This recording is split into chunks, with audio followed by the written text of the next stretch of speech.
Okay, then yeah, you need to start with a hand clap. Like no, like one, no, like one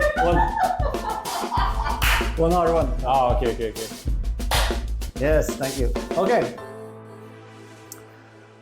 So today we have the honor of chatting with KY Teh, who recently went 8:56 at Ironman Copenhagen, and with that ended, I think, a year-long project, or was it longer? Longer, I would say. Okay. Well, project to go sub-9, and as far as we know, you have the fastest Ironman time in Malaysia, I think, through all times, and maybe even Southeast Asia, but I don't think we can check that. So let's just say it for now. Anyways, how did you get started with triathlon? I was always quite active. So I started off running. So I ran track for school, ran cross country for school, and also for district and for the state.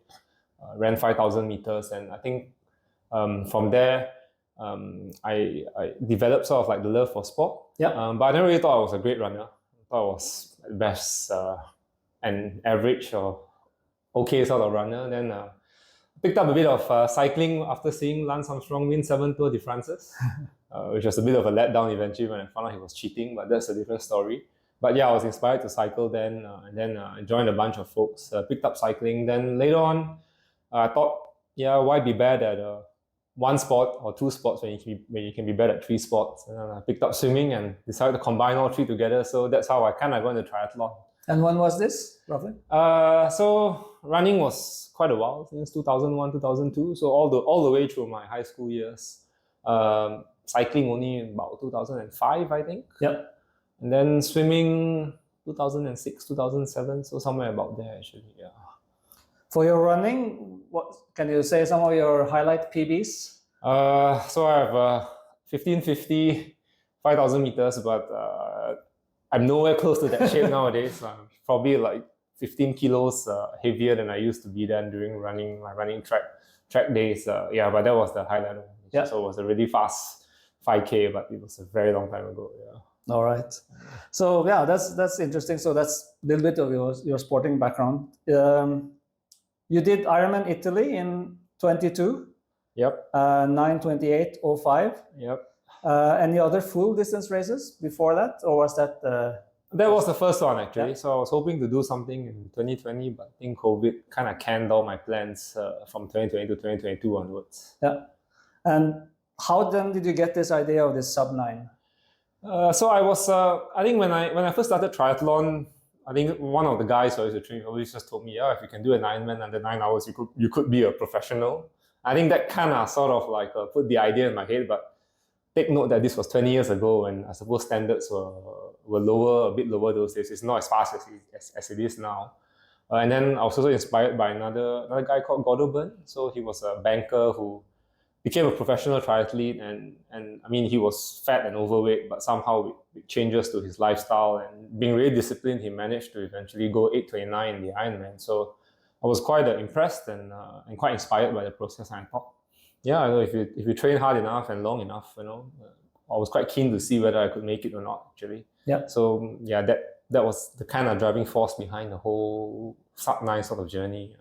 So it's been quite a long time then where we had this sub-9 idea, and it started from this comment that someone said that if you do sub-9, you're really good, you could be pro. Yeah. So and I've always kind of like used that as sort of like a benchmark of whether you can be considered like a serious triathlete / elite triathlete. So yeah, it's kind of started from there, and also seeing Gordo go through his journey really. Yeah.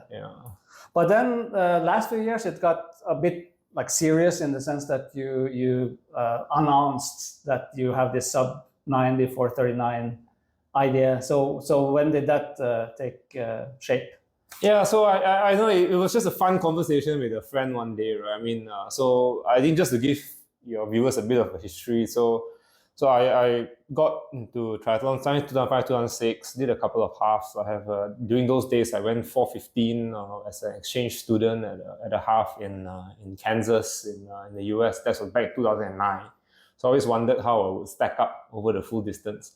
But when I came back to Malaysia and I started working, I just realized I didn't have the money. So financial resources was a bit of a constraint back then. So didn't really have the chance to raise any sort of fools. And then 2014 onwards, I moved on to East Malaysia for work, and I think training and races kind of took a back seat for a couple of years as I was working over there. And it was only till about like 2017 or 2016 I kind of got back on the bike. So I was still running and keeping myself fit back then, but I barely did any swimming or any biking over that course of 4 years. So the first comeback race was kind of like the end of 2018 when I went to Ironman 70.3 Langkawi actually. And then when I did that, then I kind of thought, and I wondered if, I've still got this thing that I kind of left unaccomplished over so many years, whether I know I could do it. And by that time, I was already like 31 or 32 years old. So I really don't know whether I'll ever get back to where I was before.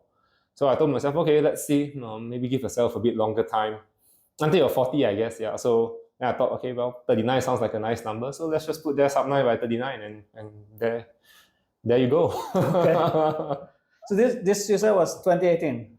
Yeah. So the comeback race was 2018. So before that, I think the last race that I raced was probably sometime in 2012. So I was a good 6 years really out of any sort of like serious racing and things like that. Yeah. Okay. So from 2018, this has been like a bit of a focus for you. Yeah, we could say that. Yeah. So it was a bit of a focus. Slowly built through the races, got the training sorted out. Thought I would get on it a bit earlier, as I mentioned, in 2020, but then COVID came around and pushed everything back by 2 years or so already. Yeah. And did you think about what you needed to improve in order to achieve this sub-9, or how did you go about your training? Did you have a coach? Yeah, so I do work with a coach. But I think when I first started, I probably realized I was quite terrible in everything. Maybe except for the running, after having not really done much structured training for quite a while. So so I suppose it's really a step-by-step process. So when I came back, I kind of had to evaluate where I was on the bike, where I was on the swim, which is always the hardest one, because if you're not swimming for a couple of years, then clearly everything goes out the window. And I knew I could still run quite okay because I was still running quite a bit. Yeah, but then after that, it was a matter of, I suppose, systematically building up the bike, getting the strength back, getting the volume up, and then after, and also the swim, right? Getting the pull more often, trying to pick up the stroke gain, and putting all three together, I guess. Yeah. And was this then a conversation you had with your coach, like what things to prioritize and so on, or was this something that he was helping you after he analyzed your capabilities? So I suppose when I first started working with him, so just a story about my coach John. He's a good friend of Gordo, so they've done quite a bit of training together. He himself also went sub-9. He's himself quite a fast racer. He's set quite a few good times over the years, sub-9 quite a few times. So I suppose the key thing when I started working was just to ask him, like based on what you've seen, based on my results of my youth or the past, do you think that going sub-9 is possible? He said, yeah, your engine looks like it's kind of in the right place, but there's probably a few building blocks you need to put in and things you need to do before we can get you back there. So it's kind of like a systematic process. So obviously, when someone coaches you, there will be feedback process here and there. But I suppose with the coaching being online, you don't really get as much instantaneous feedback as you would like when someone is there. But I think generally it's worked out quite well.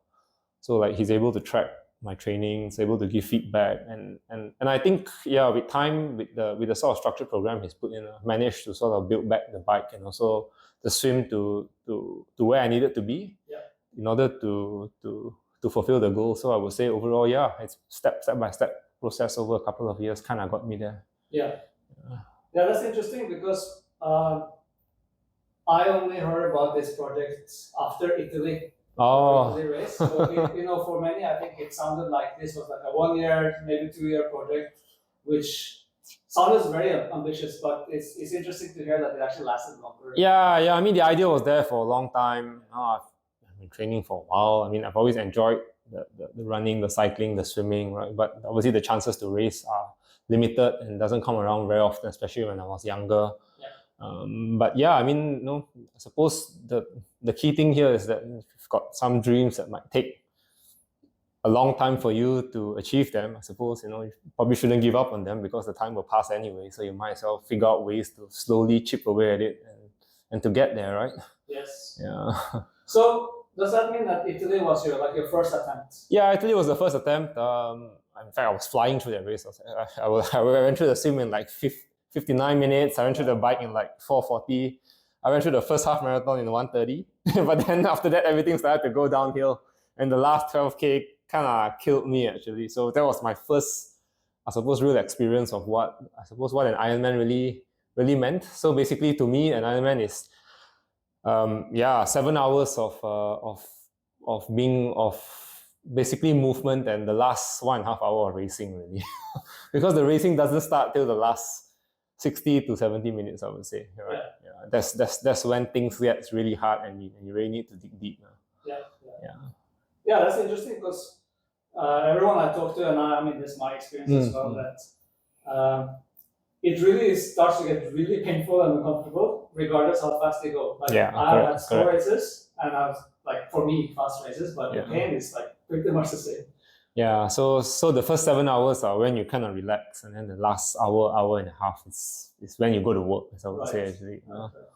Then after Italy, what was your race plan? Like, how did you further plan to achieve this? So after Italy, I thought, I kind of knew that I was close, so I needed to at least figure out, I suppose, how to run stronger off the bike. Right. And also the second thing was, probably need a bit more race experience. So I think when I did Italy, probably still a little bit new to the fueling game and things like that. So I suppose the two things I ended up trying to work a bit more after Italy really was strength of the bike, and also in terms of fueling and sort of like race execution, i.e. being a bit less excited on the bike and try to hold back a bit more, and also during the first half of the run, which is much easier said than done, actually. Yeah, and then you did 5 more races? So after Italy, the year after, I did 2 races first. Yeah. So first one was Roth. So I went on my coach to Roth. I actually enjoyed the race, but did not have I would say it was a pretty off day for me during the race. I think the 1 week or so spent training around Germany kind of contributed to that. But I had a good time, and I would recommend Roth to anyone who's a fan of triathlons. Iconic race that should be done. And then year end, I went to Western Australia. So I was in pretty good shape for that. I felt really good. Just that I think on the day itself, I didn't quite work out the way I wanted.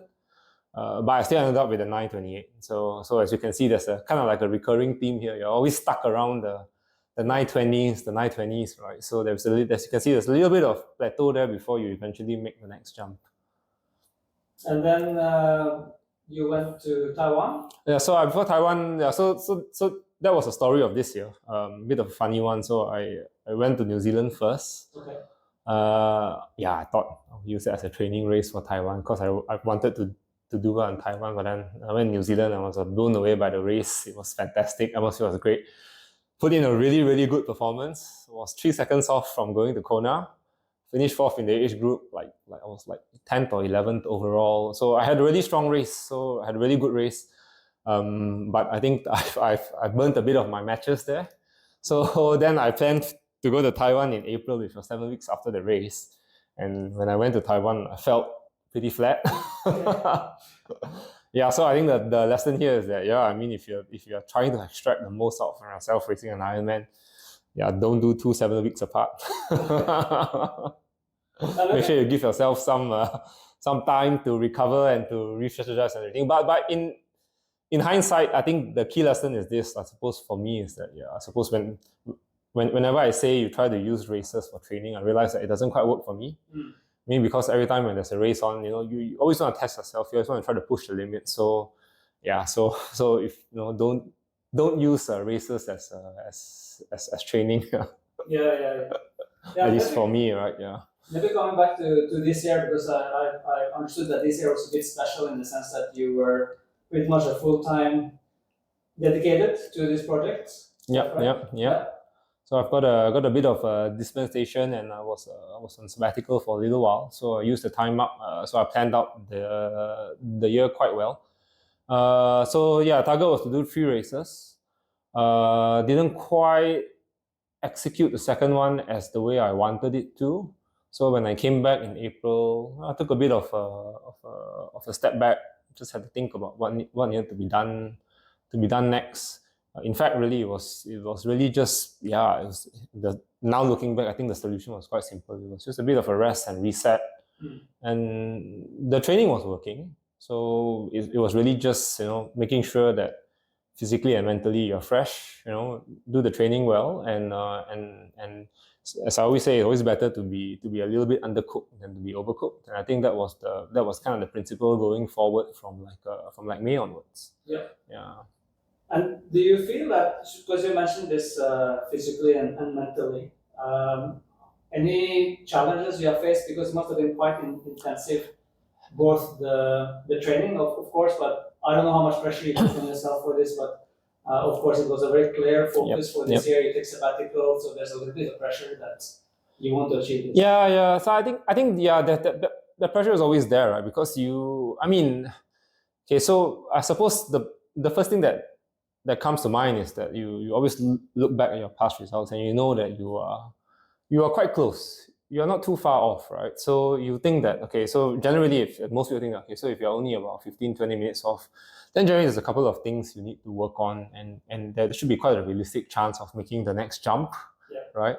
But then as I realized over the course of it, sometimes it just doesn't happen that sort of way, right? So yeah, I mean, the pressure was there in some ways, because you put in a lot, you've done the training, you've done the work.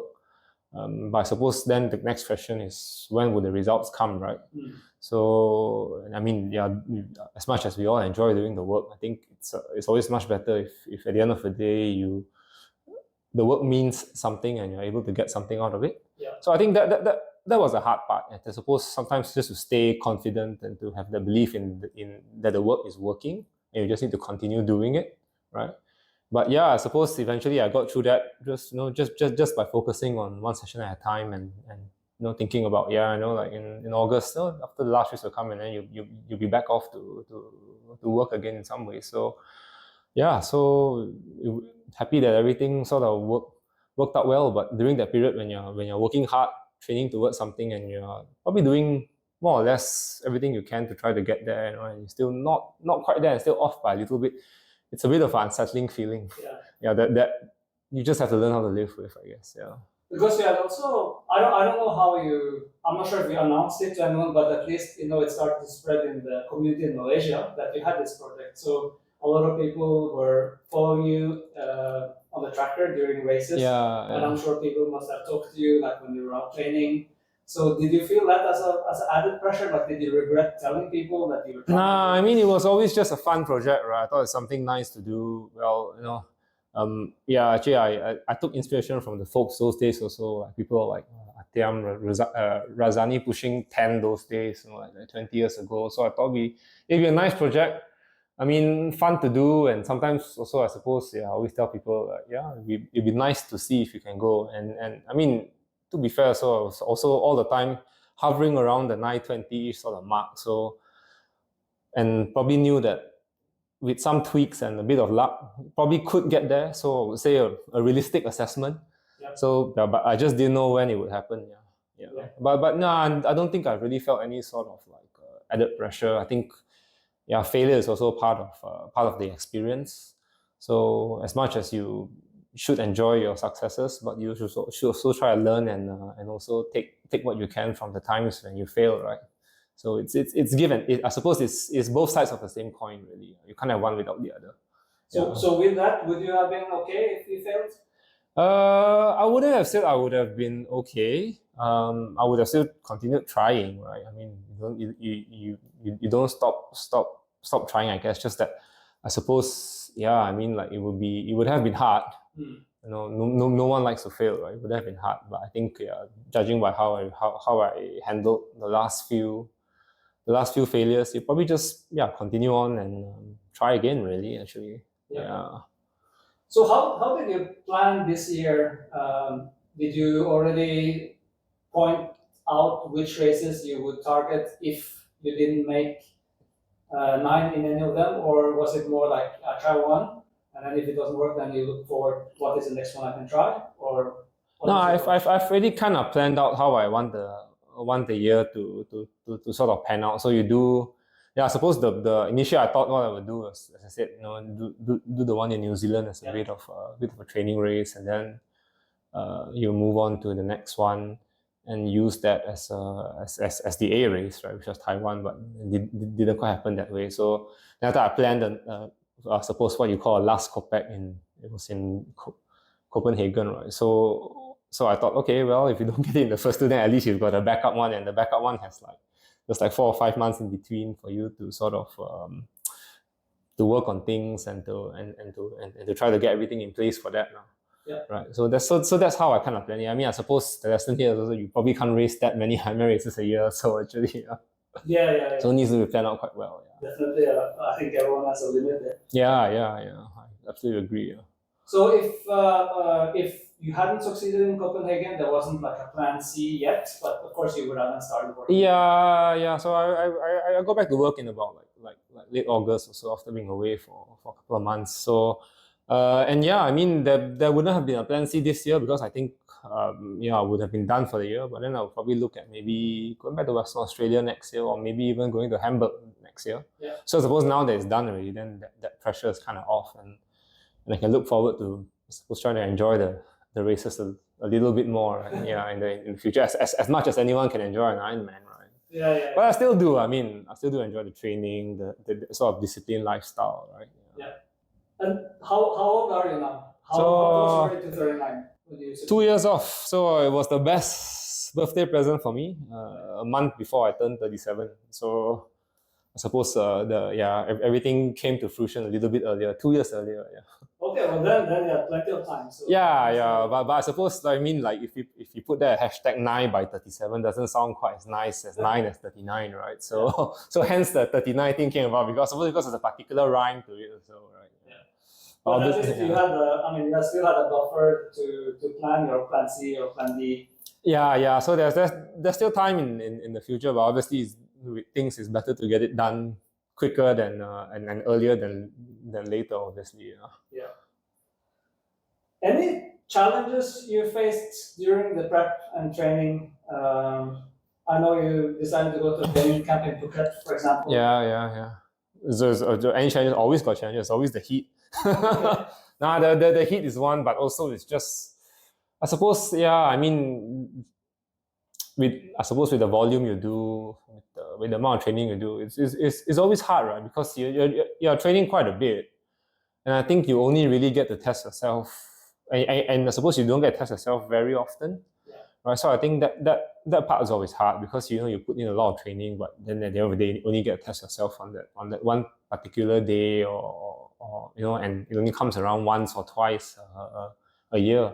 Yeah, so I would say those were the sort of challenges I faced, really. I mean, heat, the training volume, and also the fact that, I mean, the chances to try to do this doesn't come around every weekend or every 2 weekends. I mean, if you're trying to PB for 5K or 10K, then you can probably do it every month, right?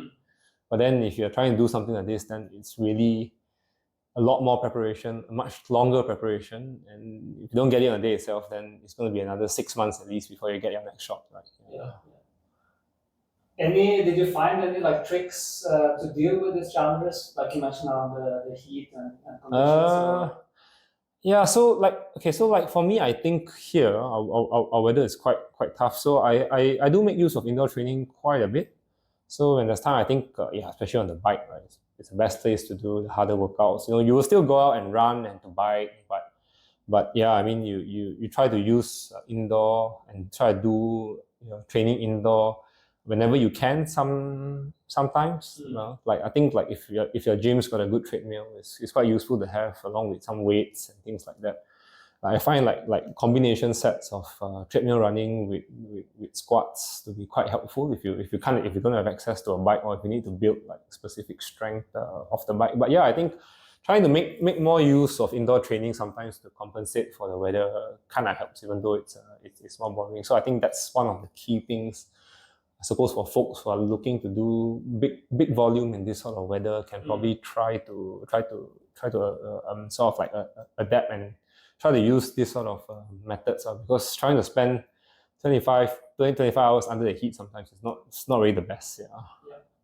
And then maybe a little bit specific, but you mentioned that you kind of identified running was the place where you could maybe gain some time to get close to sub 9.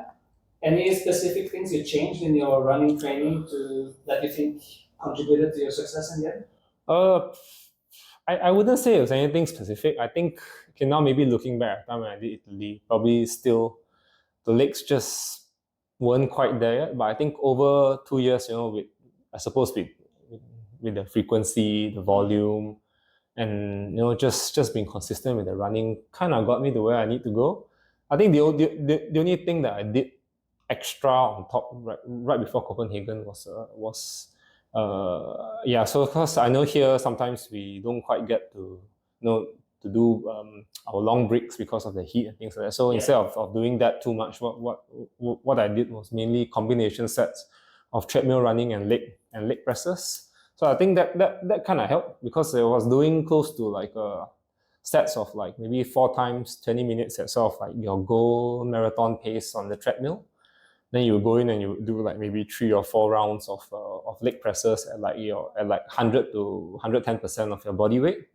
Then you come back and run again. Then you repeat that for like 4 rounds or so. And I think that kind of helped build up the sort of like durability I need. I always kind of knew I had the speed, so it wasn't really a question of speed. It was more of a question of getting the durability to ensure that I don't slow down on the last 10K of the run. That's kind of where I needed to go. I probably didn't need to go faster, but I just need to make sure that instead of losing a minute and a half per kilometer, I only lose 5 seconds on the run over the last 10K. Yeah, so I think that sort of strength session kind of did help at the end of the day. Yeah. And one question that you don't have to answer if you feel it's secret, but in your run training, how much do you train over race pace? How much do you train on race pace, and how much is your easy runs? I would say I don't really have anything to hide. I mean, everyone knows that the training is quite bread and butter, right? You would do a lot of zone 2, some zone 3, a bit of zone 4. But for running, I'm generally a little bit more careful because I think I'm slightly on the heavier end of athletes, being above 70 kilos. I'm like, when I was at fittest, about 72 kilos or so. So a little heavy. So yeah, I mean, in terms of, you're talking about the distribution, most of the time you would be slightly below race pace. You would be about like zone 2, and for me that's like, I suppose 4:45, 4:30-ish sort of pace, right? That would probably be the steady, easy sort of run pace. And then I like to make use of hills for strength. So I do quite a bit of hill work, So as I mentioned, like marathon or target Ironman pace sort of work on the treadmill. But I think in the build up, I can't quite remember the last time I went to a track to do like 5 to like 10 by 1,000 meters at like 3:15 or 3:10. So I haven't done that sort of work for quite a while. So really, in an Ironman build, to me, the key things really are, when I looked at myself, I knew that I have a speed. Generally, if I go and run, if you're doing like a slightly faster run, I can hold about 4:15 to 4:20 quite comfortably. Right. So it's just getting that sort of speed and making sure that really at the end you don't fade too much. So as I say, I don't quite know how to answer you that question, because most of the paces I do are either steady. You've got some harder sessions, but then those are like hill strength session, and you might have one session where you go out and you run like 25 Ks at your target, sort of like Ironman sort of pace. So a lot of Ironman pace type runs, but nothing like really like fast as if you were training for a 5K. If I was looking for another 5K PB, I wouldn't be doing this sort of training. But that isn't quite what I'm after now. So,